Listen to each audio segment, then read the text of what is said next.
O alto consumo de gordura saturada aumenta a taxa de colesterol no sangue, o que está diretamente relacionado a doenças cardiovasculares, obesidade e outras disfunções no organismo. Você costuma observar a quantidade de gordura dos alimentos que consome? Já experimentou algum pão que não tenha gordura? Conhece algum projeto que a substitua por outro ingrediente mais saudável? Eu costumo comer pão só pela manhã, tá? E dificilmente comer de tarde, até porque engorda muito. Como de manhã cedo, quando eu acordo, 1 ou 2 fatias de pão. No dia a dia a gente come bastante pão, na verdade. Eu como pão todos os dias. Totalmente sem gordura? Um pão integral, talvez? Desconheço. Eu compraria. Atualmente eu compro pães integrais de vez em quando. E eu acho que eu experimentaria. Se fosse do meu paladar, eu acho que eu passaria a adquirir, sim. Investiria até para tentar, porque é diferenciado, né? Mas eu investiria até mesmo para eliminar a gordura, pelo mal que ela faz. Eu experimentaria, e se fosse gostoso, daria para botar no bolso, assim, porque na verdade a gente hoje em dia está tentando cada vez mais substituir a alimentação mesmo, assim, pelo menos na minha família, a gente está preferindo gastar dinheiro com comida ao remédio. Seria interessante, porque bastante gente tem problema com o pão, né? Então, que essa parte das gorduras, cortar o pão, então se isso pudesse ser substituído e sem tirar a qualidade do alimento, então seria algo bem bacana, bem legal. Se fosse o gosto bom, assim, parecido com pão normal, sim. A gente tem muito cuidado em não comer gordura, mas eu te confesso que a gente não tem assim, essa gordura ou aquela gordura, essa história de gordura trans, gordura saturada ou não, a gente não foca muito nisso não, no dia a dia. Pode, para mim pode sim, tudo pode ser reaproveitado, até mesmo o óleo é reaproveitado, né? Então acho que o resto também pode ser. Você já pensou em experimentar um pão de forma que não tenha gordura e no seu lugar contenha fibras de casca de laranja? A engenheira de alimentos Liane Stuhl refletiu. No Pesquisa em Pauta de hoje, ela fala sobre o seu trabalho de conclusão de curso, que aborda a utilização de fibras de casca de laranja como substituto de gordura em pão de forma. Confira! Primeiramente, boa tarde, Liana. Gostaria de agradecer por ter aceito o nosso convite em participar do programa Pesquisa em Pauta. Eu gostaria de iniciar nossa conversa te pedindo para falar brevemente sobre a tua trajetória acadêmica. Muito obrigada pelo convite. Bem, eu comecei a minha trajetória acadêmica lá na graduação, acho que foi em 2007, que eu trabalhei no laboratório de vinhos do ICTA, onde eu trabalhei com sucos, trabalhei com vinhos. Depois da graduação, então, depois de 1 ano de formada, eu iniciei o mestrado, também aqui no ICTA, onde eu trabalho hoje, estudo como doutoranda hoje ali no Laboratório de Compostos Bioativos, onde eu também fiz o meu mestrado, então eu concluí o mestrado ali e agora engatei, né, estou fazendo doutorado no mesmo laboratório.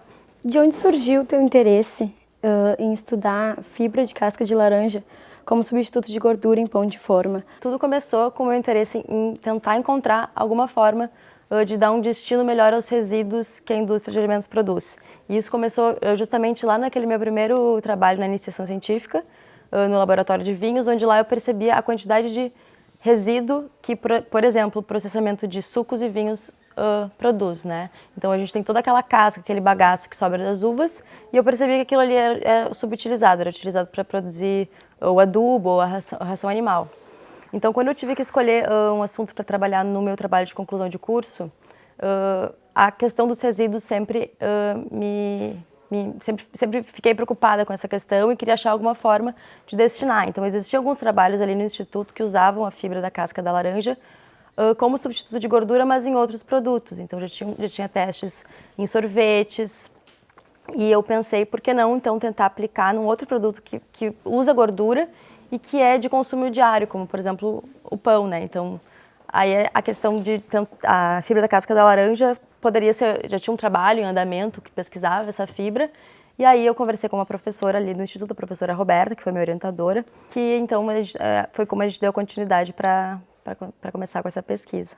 Como foi o processo de planejamento experimental do produto? Como foram essas etapas, assim, como foi esse desenvolvimento do projeto? Quando a gente optou por usar a fibra da casca da laranja como um potencial substituto de gordura no pão, tem alguns fatores que a gente tem que considerar, né? Porque a casca da laranja, ela tem um amargor que é próprio dela, e no momento que tu quer retirar um dos componentes do pão, por exemplo, a gordura, a gente quer substituir ele por algum outro componente, é muito difícil tu achar um único elemento que substitua a gordura, porque a gordura no pão ela tem vários atributos, tanto quanto ao sabor, quanto a textura do pão, também na questão do shelf life.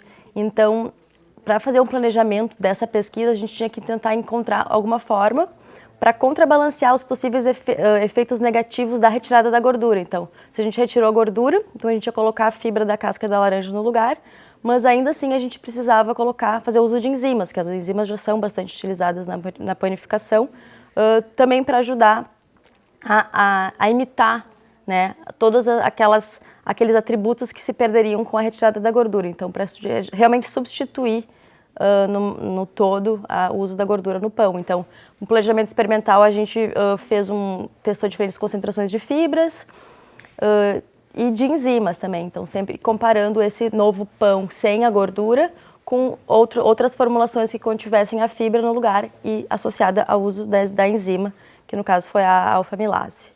Então, quais foram as principais diferenças que vocês perceberam desse pão com fibra de casca de laranja para o pão com gordura? A textura, o sabor, se perdeu alguma coisa e até as questões nutricionais também do pão? Bem, quando a gente testou essas novas formulações, a gente teria que avaliar, então, quais os efeitos dessas alterações, né? Então, uma das formas de avaliar é a questão do volume, que é uma das principais preocupações quando se adiciona fibras. A gente tem a redução, muitas vezes, do volume. Então, a gente poderia ter uma alteração no volume, a gente esperava ter uma alteração na textura. E o que preocupava bastante também era o sabor amargo que a introdução da fibra da casca da laranja poderia trazer, né? Então, a gente fez algumas análises de laboratório mesmo, onde a gente consegue avaliar essas características, né? E também, associado a isso, que é bastante importante, fazer um teste, uma análise sensorial, para ver se o consumidor perceberia essas alterações, né?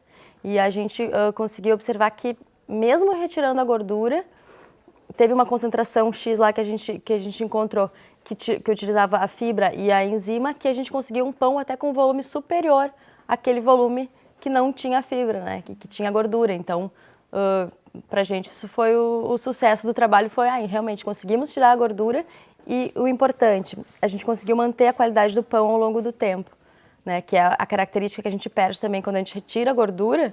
Tu pode até fazer um pão gostoso, que fique gostoso no dia de hoje, tu fez o pão, tá novinho, tá ótimo, não tem gordura, que bom, mas daqui a uma semana ele provavelmente já vai ter endurecido, né? E é isso que a gente conseguiu fazer com os testes, avaliar ele ao longo do tempo e percebeu que mesmo sem a gordura, esse pão ficou macio, com uma textura agradável ao longo do tempo. Então, poderia-se dizer que houve uma aceitação do público. E quem foi esse público que provou esse pão?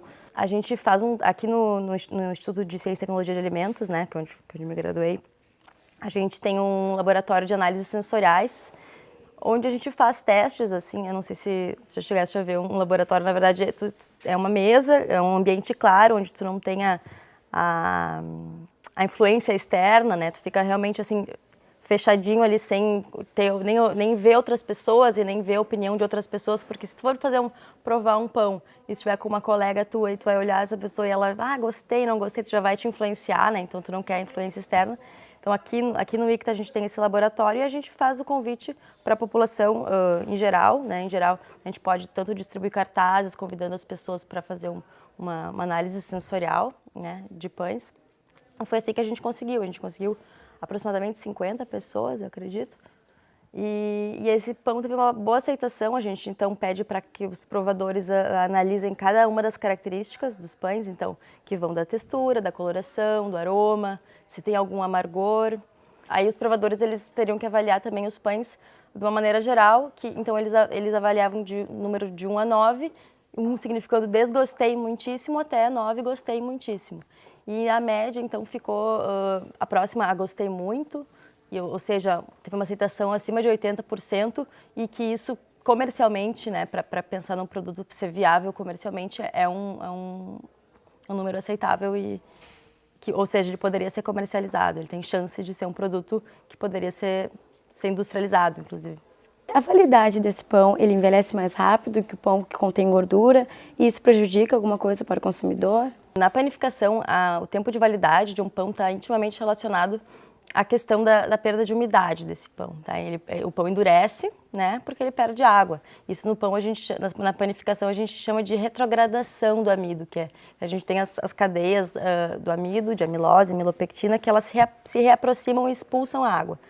E então, uma das análises que a gente faz, que é o índice de retrogradação, consegue prever, então, que comportamento que esse pão teria ao longo do tempo, se ele conseguiria manter a água na sua estrutura, ou seja, ele se manteria macio por um tempo prolongado. Então, a gente fez esses testes e a gente observou que o pão, mesmo sem a gordura, manteve as características do que o pão que tem a gordura, né? Que a gordura ela tem também um papel na retenção dessa umidade. Então, esse pão, até onde nós fizemos as pesquisas, né, teria uma validade semelhante a um pão tradicional com gordura. O alto consumo de gordura saturada está diretamente ligado a doenças cardiovasculares, à obesidade e a diversas doenças. Pensando nessas questões, como tu vê a importância desse teu trabalho, trazendo um pão sem gordura, né? Eu acho que a gente sempre tem que tentar trabalhar buscando alternativas, né? A gente sabe que o consumo de gordura ele é elevado, né? A nossa dieta, em geral, tem um alto teor, uma alta ingestão de gordura. A gordura é bom, a gordura que dá o gosto das coisas.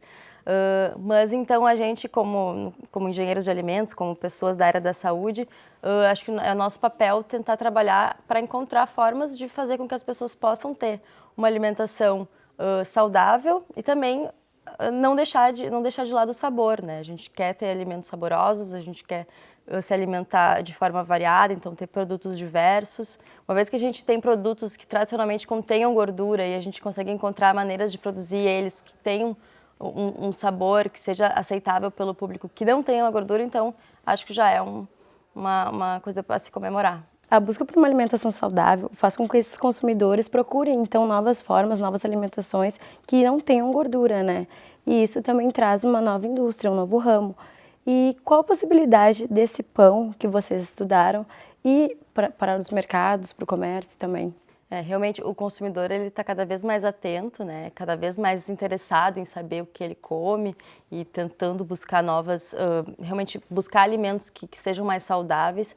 Então eu enxergo esse tipo de produto como um produto que tem potencial para ser realmente comercializado e ser incorporado pelas indústrias. Inclusive até com essa divulgação, é importante falar que essa divulgação que esse trabalho teve pelo site da URGS, né? O URGS Ciência é uma forma de trazer os trabalhos que estão no meio acadêmico para o meio externo, então teve uma repercussão bastante grande, que eu fiquei impressionada e feliz, né? Mas é uma forma de divulgar e tornar mais fácil essa aproximação da indústria, né, com esse meio acadêmico e para quem sabe, por que não esse produto então poder vir a ser comercializado de fato.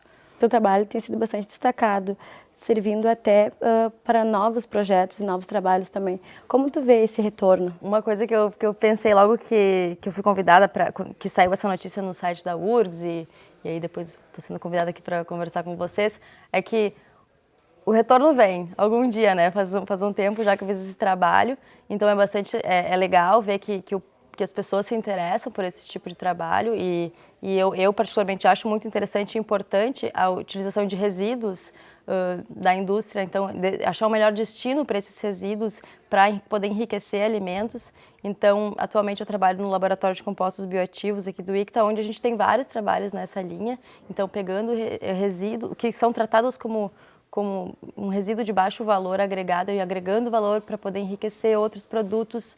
A gente tem uma linha de pesquisa que trabalha com a incorporação desses resíduos em embalagens biodegradáveis para alimentos, que também poderiam, então, preservar, dar uma maior vida de prateleira aos alimentos, mesmo sem precisar da aditivação, né? De substituir, por exemplo, antioxidantes que são sintéticos por antioxidantes naturais que estão presentes nesses materiais que são tratados como um resíduo de baixo valor. Então, de alguma maneira, tu deu continuidade a esse estudo, mas não diretamente com esse trabalho de fibra de casca de laranja. Isso, na verdade a fibra da casca da laranja, ela até foi estudada por outros pesquisadores, na verdade uma mestranda lá do nosso laboratório, ela trabalhou desenvolvendo uma massa, agora não sei qual é a situação atual do trabalho, mas realmente tem potencial e cada vez mais a gente enxerga essa importância de tentar desenvolver produtos novos a partir desses materiais e realmente acho que a gente está dando continuidade. Espero que isso continue dando frutos e que possa ser realmente aplicado, né? Que é por isso que a gente pesquisa.